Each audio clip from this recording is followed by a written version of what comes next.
Querido amigo, esse capítulo 22 de Gênesis, nesse capítulo nós vamos encontrar o teste mais desafiador a que Abraão foi submetido.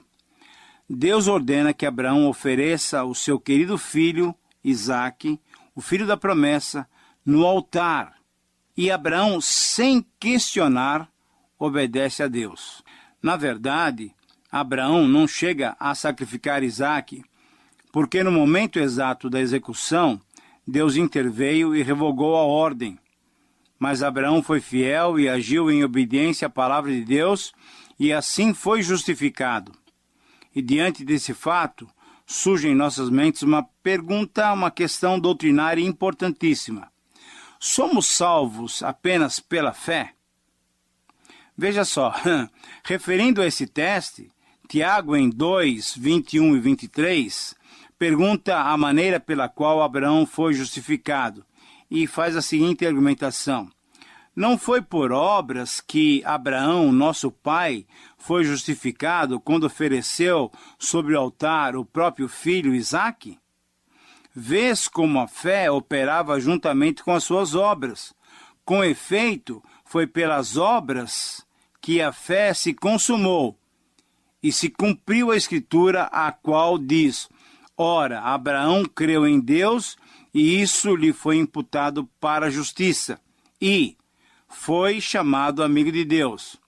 Mas usando também o exemplo de Abraão, num outro momento de sua vida, em Romanos 4, 19 a 22, que nós já mencionamos em programas passados, o apóstolo Paulo argumenta que Abraão, veja só, sem enfraquecer na fé, não duvidou por incredulidade da promessa de Deus, mas pela fé se fortaleceu, estando plenamente convicto de que ele era poderoso para cumprir o que prometera. Pelo que isto lhe foi também imputado para a justiça. Ora, diante dessas afirmações de Tiago e de Paulo, a grande pergunta que se faz é essa: existe alguma divergência entre essas argumentações? E a resposta é nenhuma, de modo algum. Tanto um como o outro estão corretos. Enquanto Tiago estava se referindo às obras de fé e não às obras da lei para a justificação, Paulo estava se referindo à justificação, destacando a necessidade e o valor da fé. Os dois afirmam que ninguém pode ser justificado diante de Deus pelas obras da lei, mas pela fé, isto é, pela fé prática. Ninguém será considerado justo apenas por uma declaração de fé. Por quê? Ora, porque não conseguimos mostrar o que vai no nosso interior. Lá, os homens não veem. Só Deus pode ver a nossa fé, porque só Ele conhece o nosso coração e, por isso, nos justifica. Mas os homens podem nos considerar justificados somente através das obras de fé, porque é isso que eles veem. Veja só, a nossa fé eles não veem, mas as nossas obras, essas sim eles veem. Então, querido amigo, Abraão, ao entregar Isaque e levantar o cutelo para sacrificar, ele estava demonstrando essa obra da fé. Ele estava demonstrando obediência. A prova da fé se dá pela obediência. A prova do amor também se dá através da obediência. Essa é uma verdade que deve ser praticada. Mas vamos aos dois primeiros versículos do capítulo 22. Depois dessas coisas, pôs Deus a Abraão à prova. Ele disse: Abraão, e ele lhe respondeu: eis-me aqui. E acrescentou Deus: toma o teu filho, teu único filho, Isaque, a quem amas, e vai-te à terra de Moriá. Oferece-o ali em holocausto sobre um dos montes que eu te mostrarei. Querido amigo, antes de prosseguirmos com a leitura do texto, vamos ver o significado da palavra provar. O que quer dizer isso? Deus prova as pessoas? Sim, com certeza Deus prova a nossa fé. Deus prova o nosso amor. Deus nos prova de várias maneiras, mas não nos tenta. Tiago é muito claro em dizer o seguinte: Deus a ninguém tenta. Nós somos tentados pelos nossos próprios sentimentos de fraqueza, pela nossa própria cobiça. O inimigo das nossas almas, sim, ele nos tenta. Porém, Deus nos prova, nos testa. Abraão foi provado, foi testado por Deus, mas não foi tentado. A entrega do seu filho amado foi de fato uma prova, um teste que exigiu muito de Abraão. Era uma prova muito grande para Abraão, mas Deus conhecia a sua capacidade de suportá-la e por isso o provou dessa maneira. E por que o provou? Para que a sua fé crescesse ainda mais, como vemos no final dessa narrativa. Deus permite então que sejamos testados para que a nossa fé, querido amigo, seja desenvolvida. Deus não permite que sejamos testados ou provados além do limite que podemos suportar. Quando Ele nos prova ou permite que sejamos testados, nos providencia logo os meios através dos quais podemos sair e sermos vitoriosos. É isso que Paulo nos diz lá em 1 Coríntios 10:13. Eu quero repetir esse texto para que você anote e depois reflita aí na sua casa, no seu local de trabalho, sobre esse texto, 1 Coríntios 10:13. A prova a que Abraão foi submetido foi singular. Deus ordenou que Abraão sacrificasse o filho no altar. Isaque deveria ter aproximadamente uns 30 anos, como nós vemos em 21:34 e 23:1, pois ele nasceu quando Sara tinha 90 anos e ela morreu com 127 anos. Então, Isaque deveria ser já um jovem, um homem feito. Deus disse a Abraão entregar Isaque, o seu único filho, a quem ele amava, para oferecê-lo em holocausto. Não se sabe exatamente o local onde Abraão levantou o altar para sacrificar Isaque. Pode ter sido no mesmo lugar onde se ergueu depois o templo de Jerusalém, porque em 2 Crônicas 3:1 se dá o nome do Monte de Moriá ao lugar onde Salomão edificou o templo. Hoje, o Monte Moriá é ocupado pela Abóboda da Rocha, isto é, uma grande mesquita muçulmana erguida em 691 d.C., onde existe uma grande saliência rochosa no seu interior, local em que, segundo a tradição, Abraão ofereceu Isaque. Mas, querido amigo, lembrando do programa passado, lembra que nós alistamos 10 paralelos entre a vida de Cristo e a vida de Isaque? Então, agora eu quero alistar mais pelo menos 2 paralelos. O 11º é que ambos, Isaque e Cristo, são filhos únicos. Mas como pode ser isso? Abraão não tinha Ismael? Certamente, é verdade, mas o fato é que Isaque era o único filho da promessa. Agar e Ismael já tinham sido mandados embora. E de modo semelhante, quando o primeiro Adão perdeu a sua posição como filho de Deus por causa do pecado, tornando-se apenas uma criatura de Deus, Jesus se tornou o único filho de Deus. Agora anote o 12º paralelo. Ambos foram amados por seus pais. Isaque era amado de Abraão, pois ele era o filho prometido, era o filho da promessa. Ele tinha sido esperado tão ansiosamente. Mas Jesus também era muito amado do seu pai, que por 3 vezes se expressou assim: Tu és o meu filho amado, em quem me comprazo, em quem me alegro. Sim, querido amigo, entregar o único filho, o filho amado, foi um grande desafio para a fé de Abraão. Mas o texto, nos versículos 3 e 4, nos surpreendem, pois diante de tantos altos e baixos que vimos na vida de Abraão, poderíamos esperar mais uma falha, mais uma desconfiança. Porém, o texto nos relata o seguinte: Levantou-se, pois, Abraão de madrugada, e tendo preparado o seu jumento, tomou consigo 2 dos seus servos, e a Isaque seu filho, rachou a lenha para o holocausto, e foi para o lugar que Deus lhe havia indicado. Ao 3º dia, erguendo Abraão os olhos, viu o lugar de longe. Essa expressão, levantou-se de madrugada, demonstra a pronta obediência de Abraão ao chamado de Deus. Abraão ainda deu mais provas de uma fé consistente, pois, veja só, ele preparou o jumento para o transporte, chamou 2 servos e ainda chamou Isaque, que com certeza ainda dormia. Mas ainda ele rachou a lenha para o holocausto. Você consegue imaginar isso? O que é que se passava pela mente de Abraão logo após aquela ordem? Talvez estivesse fazendo as coisas sem pensar muito.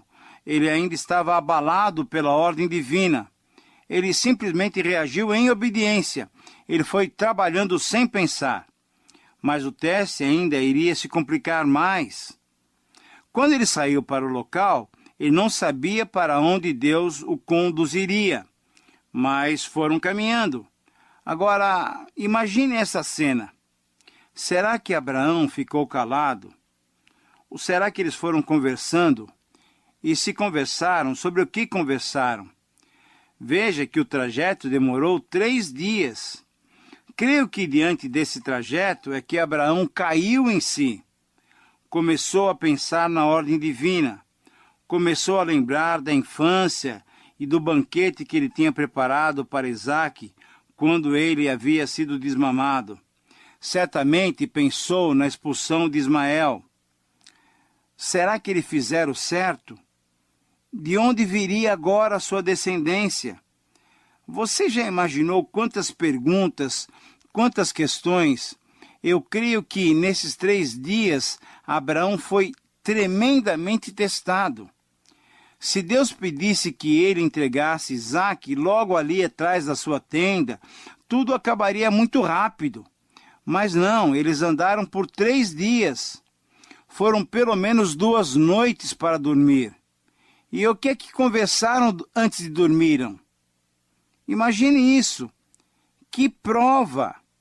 Quando Abraão identificou o local que Deus apontou para o holocausto, ele deixou os seus 2 servos esperando. Era uma prova particular, bem pessoal, que envolveria apenas ele e o seu único filho. Abraão então deu a lenha para Isaque e ele mesmo ficou com o fogo e com o cutelo, que representavam, na verdade, o julgamento e a execução, e aí foram seguindo. Foi nesse momento que o teste ficou ainda mais intenso. E o versículo 7 nos diz o seguinte, que Isaque, dirigindo-se ao seu pai Abraão, disse: "Meu pai", respondeu Abraão, "eis-me aqui, meu filho." E perguntou Isaque: "Eis o fogo e a lenha, mas pai, onde está o cordeiro para o holocausto?" Meu amigo, que pergunta difícil, que pergunta difícil. Talvez quando Abraão ouviu essa pergunta, uma pequena lágrima escorreu dos seus olhos. Mas o seu coração estava firme. Ele estava confiante em Deus, que poderia fazer qualquer coisa para reverter aquela situação. Tratava-se da sua descendência, uma descendência prometida há tanto tempo, a qual, como Deus lhe prometera, seria uma bênção para todas as famílias da terra. Querido amigo, o que Abraão poderia responder? E conforme o versículo 8, cheio de fé, ele respondeu o seguinte: "Deus proverá para si, meu filho. Deus proverá o cordeiro para o holocausto." E seguiam ambos juntos. Mas o texto prossegue, e nos versículos 9 e 10, nós temos o seguinte relato: "Chegaram ao lugar que Deus lhes havia designado, e ali edificou Abraão um altar. Sobre ele dispôs a lenha. Amarrou Isaque, o seu filho, e o deitou no altar em cima da lenha. E estendendo a mão, tomou o cutelo para imolar o filho." Que situação! Qual foi o pensamento de Isaque? Será que ele questionou Abraão? Ou será que, de tão surpreendido, ele ficou calado, sem entender o que acontecia? E Abraão? Como é que ele se sentiu tendo que tomar aquelas atitudes?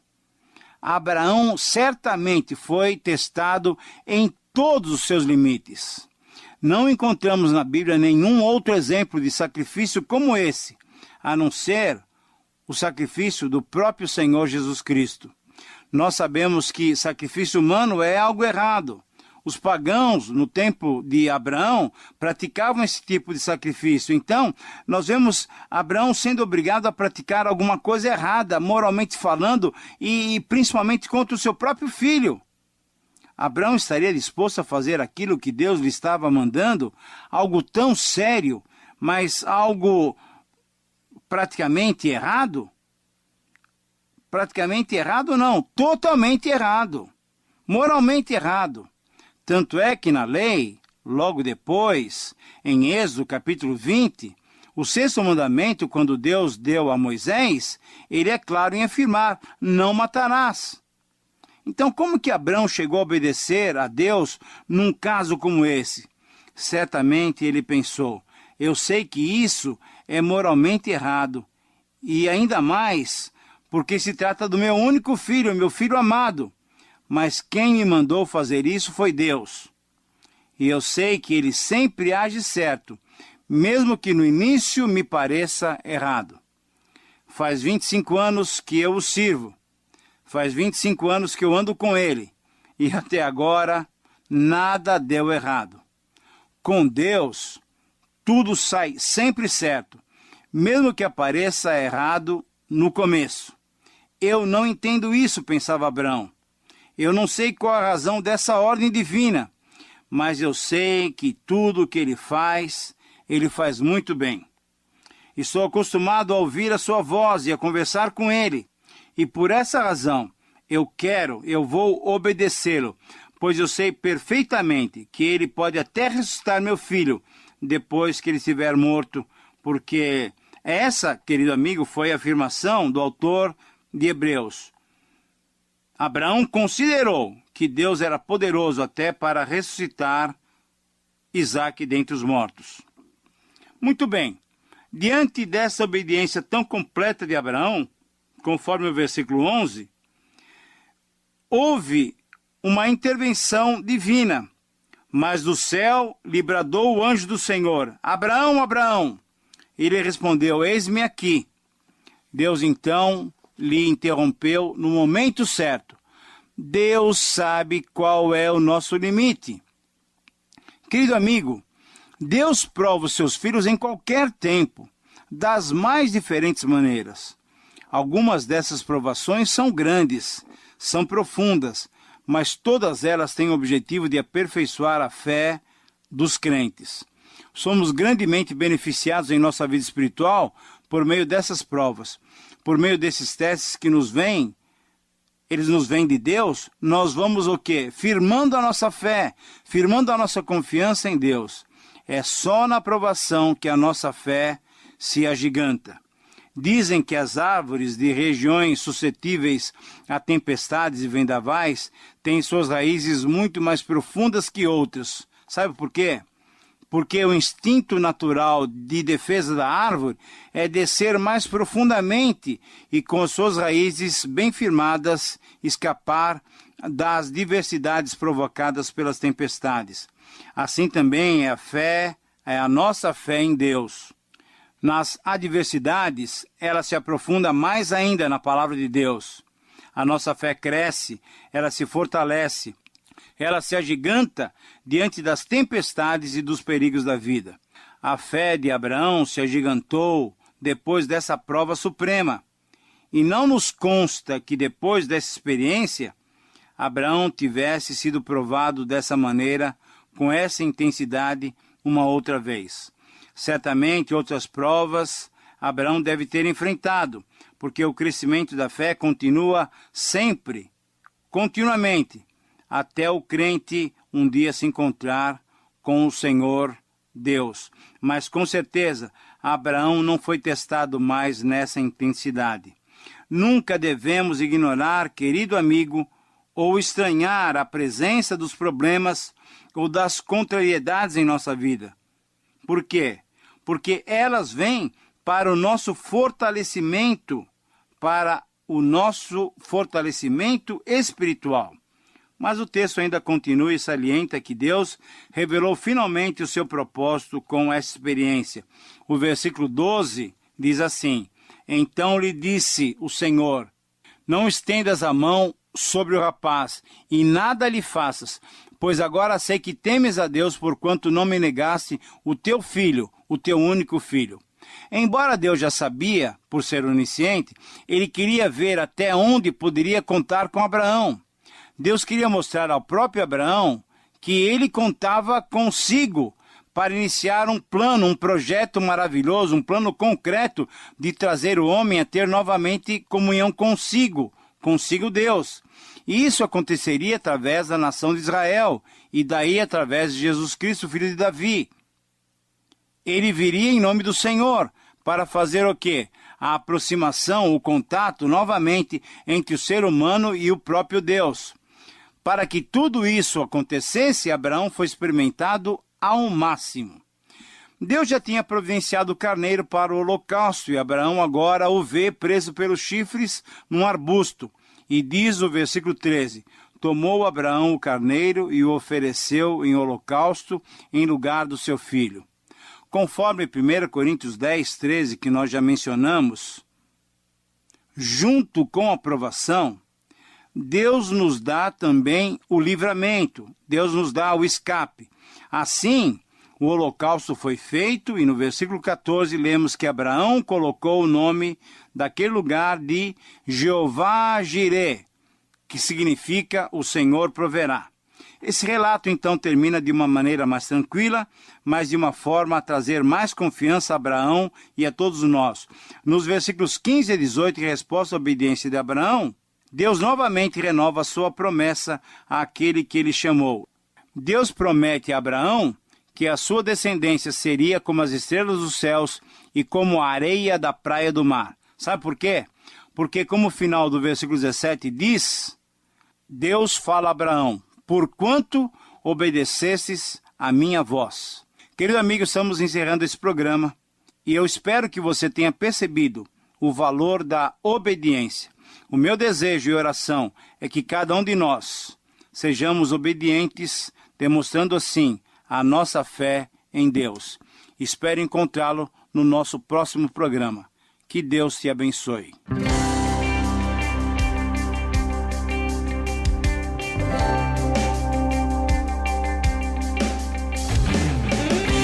Através da Bíblia.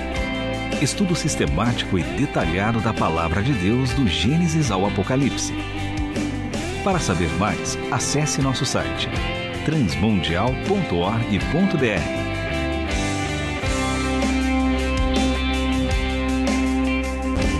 Meu pecado sim expirou na cruz e por graça sem igual salvou-me meu Jesus.